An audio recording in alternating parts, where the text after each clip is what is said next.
예.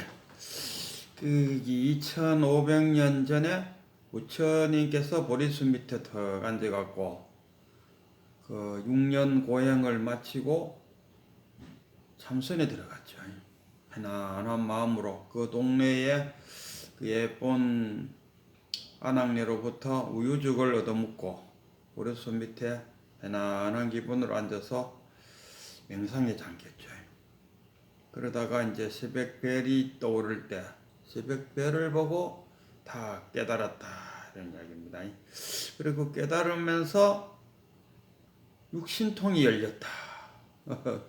육신통이 뭐냐 하면은 신족통, 어디든지 마음껏 가볼 수 있는 능력. 그 다음에 천이통, 뭐 다 들을 수 있겠죠. 그 다음에 또 타심통, 천안통, 그 다음에 이제 누진통, 그 다음에 또 뭐 누진통 있고 숙면통. 누진통은 누진, 괴로울 누자에다 진다. 모든 괴로움을 다 누를 수 있는 그런 능력. 그 다음 숙명통, 우리가 좋아하는 숙명통, 그 전생을 훤히 들여다볼 수 있는 능력. 그 다음 천안통, 하늘도 바라보고 또 네가 지금 여기서 이렇게 있는 것은 그 어떤 인연에 의해서 이렇게 있다는 것을 훤히 들여다볼 수 있는 능력. 뭐 이런 것들이 뭐 부처님한테 다 열렸다 이렇게. 그렇다면은 그 친족통이 열렸으면은 그러면은 그 부처님께서 오비구를 만나러 갈 때 신족통을 있수 있겠네. 그냥 그 오비구가 있는 데로 그냥 뿅 하고 가면 될 건데 왜 털레털레 걸어갔을까? 그래서 좀 의문을 좀 갖게 하죠. 그러다가 또 그 불을 숭상하는 외도 거기 가서 하룻밤 묵자 하니까 그 불을 뿜는 뱀굴에다가 이어놨어요. 그랬더니 거기서 하룻밤 탁 자고 나오니까 그 불을 숭배한 외도들이 그때가 한 1200명쯤 되는 그 외도들이 전부 다 부처님 대자가 되어버렸다. 그러면은 부처님이 어떤 자기 깨달음에 어때서 불법으로서 그 외도를 깨달아 그 자기를 따르게 한 것이 아니고 신통력으로 따르겠다 이 말 되고. 그럼 뭐야? 불법이란 게 뭐고 신통력은 뭐냐? 그럼 부처라는 존재는 뭐냐? 그 신통력을 통해 갖고 우리는 그 신통력을 굳이 신통력이라 안 하고 이때는 뭐라고 합니까? 그걸 뭐라 하자? 아이고 갑자기 방편이라고 그러더라고요. 방편으로 신통력을 사용해 갖고 불제자도로 만들었다. 하면서 이제 그 불교에서 이 신통력을 그리고 우리나라 이제 또 그 사명당이 일본에 포로 교환하기 위해서 일본에 갔을 때 막 그 뜨거운 방에 해놓고 불을 지피갖고 막 이제 아마 그 다 죽었을 것이다 하고 생각하고 방문을 열어보니까 벽에다가 얼음 빙자 하나 더 걸어놓고는 막 추위에 덜덜덜덜 떨고 있더라. 아, 대단한 신통력을 지닌 사명당이다. 뭐 이런 식으로. 그게 그 좀 후유증이 돼갖고, 좀 큰 스님 같은 보면은, 그 신도들이 와, 큰 스님, 신통력을 보여줬어요. 그래 돼버려. 그 신통력을 안 보여주면, 이 똘중이네. 어? 아니, 불법을 배울 생각은 안 하고, 저리 와서 신통력을 보여달라고. 그리고 신통력을 보여주면은 훌륭한 스님이라고 말하는. 그래서 그때 그 당시도 부처님 시절에도 그러더라고. 그 신통력은 뭐 굳이 불법을 배우지 않아도 외도들도 다 사용하고 있다 이러더군요. 그리고 부처님 제자들 중에도 그 신통력을 잘 부리는 제자들도 많았는 거죠. 뭐 신통제일 뭐 이런 제자도 있었다 아닙니까?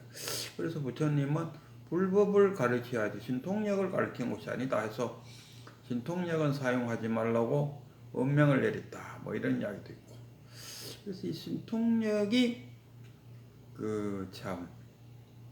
이 종교 꼭 불교만 아니라도 뭐 기독교도 예수님도 마찬가지잖아요. 예수님도 그 자기 제자들을 모으기 위해서 많은 신통력을 부렸다 아닙니까? 뭐 병든 자 낫게 하고 뭐 물에 빠진 놈 건지고 뭐 신통력도 뭐 죽었다 살아나고 뭐 이것도 다 신통력이잖아요. 그래서 어떤 교화 방편으로 사용하지만은 그러나 신통력을 부린다 해서 깨달았다라고는 말할 수 없죠. 깨달은 사람이 자기 신통력을 이용해서 자신의 깨달음을 배우러 오도록 만드는 것은 그거는 참 뭐 하나의 방편으로 쓸만한데 깨닫지도 못하고 그 신통력을 부려서 자기 자신이 마치 깨달는 사람처럼 포장을 할 때는 그는 소용이 없다 이런 이야기 되겠죠. 그 일제 시대 때 그러던 뭐 일본 그 외놈 순사가 와고 큰 스님한테 가서 어이구 그 밖에서 큰 스님이라고 소문이 났는데 큰 스님이라고 하면 신통력을 좀 부릴 줄 알아야 되겠어요. 나에게 그 신통력을 하나 보여주세요. 딱 일어나오는.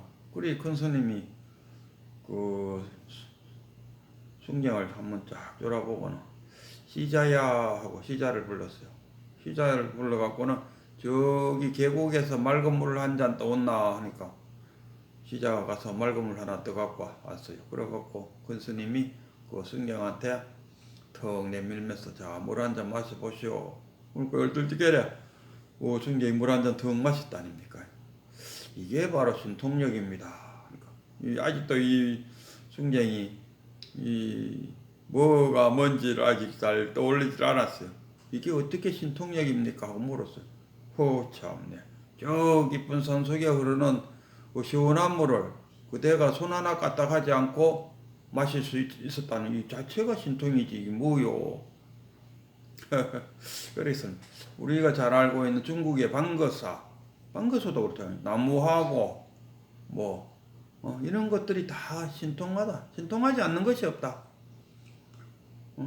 제가 여기 앉아갖고 이렇게 말을 하고 카메라가 녹음해갖고 다시 또 유튜브에 올려갖고 모든 사람이 다 들을 수 있도록 만드는 이 자체 너무 신통하잖아요. 우리는 신통하다, 신통하지 않다의 그 기준점은 뭐냐 하면 아무도 할 수 없는 일을 그 사람 혼자서 할 수 있는 일 그걸 우리가 신통하다고 표현하고 누구나 다 할 수 있는 정말 신통한 일은 신통하지 않다고 생각하죠. 그러나 진짜로 신통한 것은 누구나 다 할 수 있는 이게 더 신통하죠. 지 혼자 할 수 있는 거 그게 뭐가 신통합니까? 그거는 자기 혼자의 그 재능의 능력의 뿐이지 그거 뭐가 신통? 우리가 다 같이 사용할 수 이 자체가 신통하죠. 전화기를 사용할 수 있다. 자동차를 타고 다닐 수 있다. 비행기를 타고 다닐 수 있다. 이게 다 신통한 것이지. 자기 혼자 뭐 산속을 헐헐 날아다니고 있다. 저 혼자 뭐 날아다닌다. 그게 뭐 무슨 신통합니까? 그래서 우리가 정말 신통한 것은 신통하게 여기지 않고 안 신통한 것을 신통하게 여기는 게 지금의 우리의 지금 삶이다. 이런 이야기를 해요. 오늘 그 신통 이야기를 낸 이유가 종룡록 96척의 내용이 그런 내용입니다.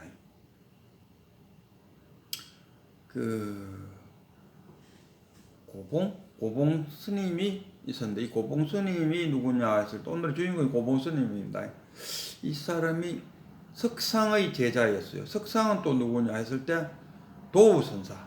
도우가 또 누구냐 하면 우남과 도우는 그 같은 형제지요. 그 위에 스승이 약산 위에 스승이 그 석두, 약산, 우남, 그 다음에 동산으로 넘어가지 않습니까? 동산 양객하면은 뭐 성공부를 하시는 분에서 동산 조동종, 그 자기 제자가 조산이 하고 그 조산 뭐 제자들이 몇 명 있어요. 그런데 그 제자 중에서 조산과 동산이 조동종을 만들었다.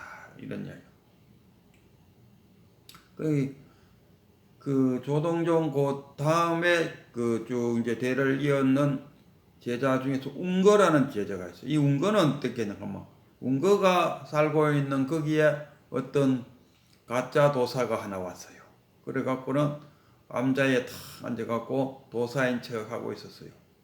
그래갖고 그래도 주변에 도사가 왔다 하니까 운거가 실험삼아 아주 비단 옷을 한 벌 다 보내줬어요. 그래갖고 보내줬더니 뭐 아이고 내가 지금 입고 있는 옷만 해도 다 못 입습니다 하고 또 정중하게 그 옷을 반납했는 게 그래 받아놨다가 그러면 이제 또 시자한테 가서 물어봤어요. 그러면은 도사께서는 부모에게 나기 전에 어떤 옷을 입고 있었습니까? 하고 물어보고 온났겠더니만 그 도사가 부모에게 나기 전에 어떤 옷을 입었는지에 대해서는 말을 못 했는 거예요. 그래서 온거는 아이고 이놈 깨치지 못한 놈이구나 하고 있었는데 그 도사가 죽었어요. 화장을 했더니만 그 뭡니까 그 사리 사리가 뭐 엄청나게 나왔다 그러더만요. 그래도 온거는 사리가 아무리 많이 나도 깨치지 못한 자는 의미가 없는 것이다 하고 딱 한마디 하니까 고마 사리가 물로 변해버렸더라. 그것도 신통력이 나왔죠. 그런 이야기. 그러니까 운거 스님이 하고 싶은 이야기는 깨달지 못하면은 견성하지 못하면은 그런 뭐 사리가 암만 많이 나도 소용이 없다 이런 이야기. 또 그 다음에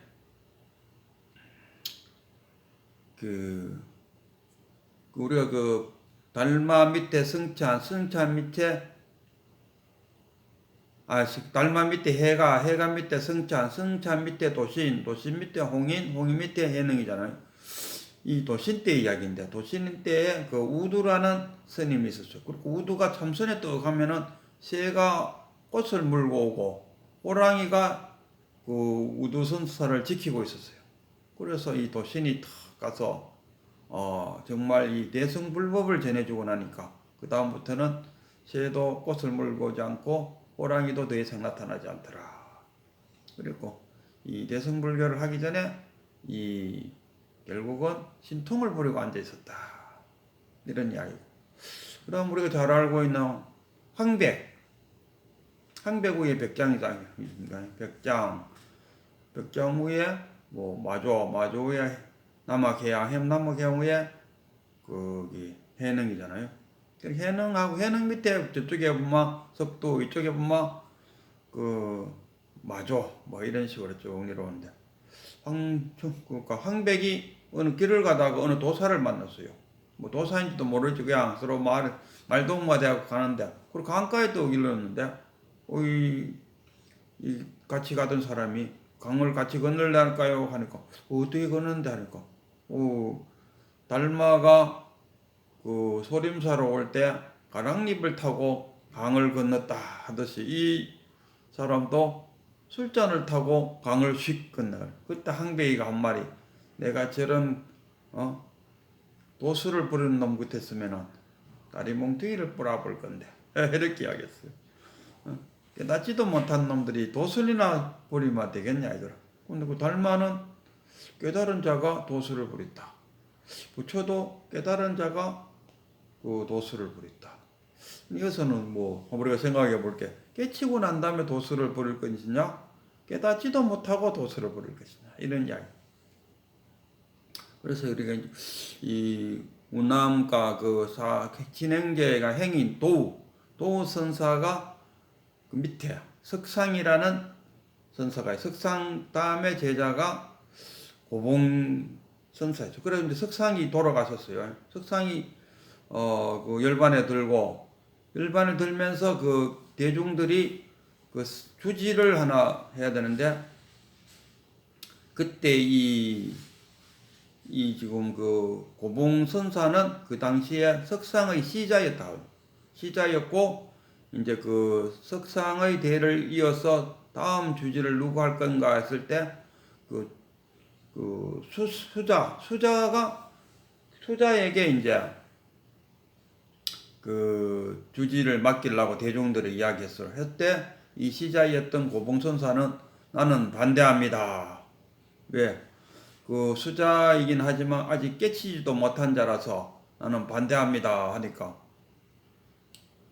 깨친지 안 깨친지 어떻게 하냐 하니까 그럼 내가 실험을 한번 해보겠다. 시험 한번 해보겠습니다. 그래서 자기 석상 스님의 그 말씀을 그 어떻게 생각하느냐 하고 그 수자에게 물었더니만 그 답변이 깨달은 사람으로서 할 수 있는 답변이 아니었어요. 그래서 그 시자였던 고봉선사가 나는 그대를 인정하지 못합니다 하니까 이 수자가 하는 말이 그래? 그럼 항을 갖고 나 하고 항불을 쫙 펴놓고 한다는 소리가 내가 만약에 깨닫지 못했다면은 이 항불이 꺼질 때까지 죽지 못할 것이고 내가 진짜 깨달았다면은 이 항불이 꺼지기 전에 내가 이 안전 자체로 열반에 들 것이다. 그렇죠. 정말 열반에 쑥 들었어요. 쑥 드니까 고봉선사가 그 열반에 든 그 수자의 덩어리를 만지면서 그대는 앉아서 열반에 드는 능력은 정말 뛰어나지만 그렇다 하더라도 깨닫지는 못했습니다. 이렇게 표현했어요. 그래서 그 선사들은 아무리 뭐 우진통이니 뭐 천안통이니 뭐 숙명통이니 이런 것을 다 할 줄 알아도 깨닫지 못하면은 아무 의미가 없다. 그래서 그 일단은 깨닫고 나서 깨달음을 이룬 후에 뭐 오한과 육신통을 하든지 그리고 또 우리 시에는 보면은 깨달으면 오한과 육신통이 생긴다 하는데 그거와 이거는 아무런 관련이 없는데 괜스리 부처님은 자기 말로 한마디도 내가 그 버려서 앞에 앉아갖고 깨달음과 육신통 오한을 얻었다는 이야기 한마디도 안 했어요. 그 밑에 제자들이 괜스럽게 그렇게 갖다 붙였어요. 저기 남방에서는 아직 지금도 저는 그 부처님을 성노인이라고 부른다고 해요. 성노인. 노인이라는 것은 존경어로, 요새 같은 노인 하면 별로 존경 아닌데, 노인 하면은 존경한다. 그러니까 존경어로서 사용한다. 그런 깨달은 하나의 어른이지, 뭐, 그렇게 육신통을 부리려는 그런 어떤 신통방통한 부처로는 표현하지 않는데, 중국과 우리나라에서는 특히 이 신통력, 그래도 뭐 소문 좀 날라마 육신통 중에 하나는 할 줄 알아야지. 뭐 이렇게 이야기하고 또 옷에도 보니까 큰 스님한테 또 이러더라고요. 내가 그때 성철 스님을 탁 찾아가니까 성철 스님이 탁 보더니만 이놈의 새끼 요새 가시나가 생각나는 모양이야. 이런 어이구 어떻게 알았어요? 이랬는데 지금 내가 그 성철 나이가 되고 보니까 나도 그런 거 한눈에 알아볼 수 있다. 이렇게 자기 자신도 신통이 있다고 은근히 자랑을 하더라고. 그러나 신통을 아무리 부린다 하더라도 깨달음 없이 내가 누구인가를 자기 자신을 알지 못하면서 그런 신통을 부린다는 것은 하나의 외도에 불과하다. 이런 이야기를 5번 그 96칙에서 하고 있는 것 같았습니다.